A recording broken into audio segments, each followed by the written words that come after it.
This is a normal distribution question. We have our formulas from the formula page here. We are going to use one of these two Excel functions instead. Most of the questions you can use just one of these Excel functions. We have all the starting information here.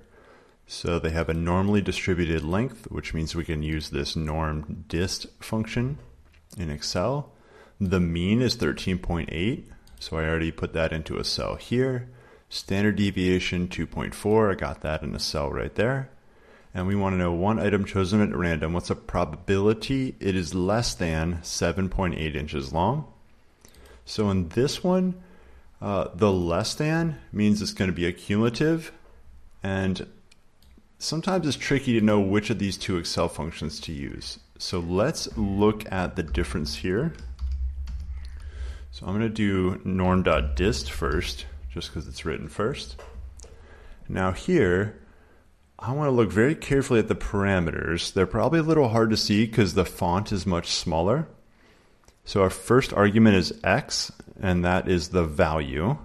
The mean, which is for us 13.8, standard deviation is given 2.4, and cumulative is going to be true because this is less than. So we have all the parameters to type in here. So let's go ahead, type them in. So we want 7.8, comma, the mean. I can now just click here. You can also just type in these values, standard deviation, and true. Okay. So this is our calculation. So let's look at the norm inverse and why this one won't work. Now, let's think about what this question's asking. If one item is chosen at random, what is the probability?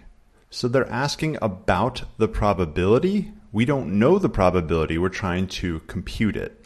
And if you look, the first parameter in the norm inverse function is probability. So this won't work because we're trying to figure out probability. Now, on a different question, if they give you a probability or a percentile, this is the function you want to use. So again, if you know the probability or the percentile, this is the normal distribution function you should be using. And of course, both of them require the mean and the standard deviation.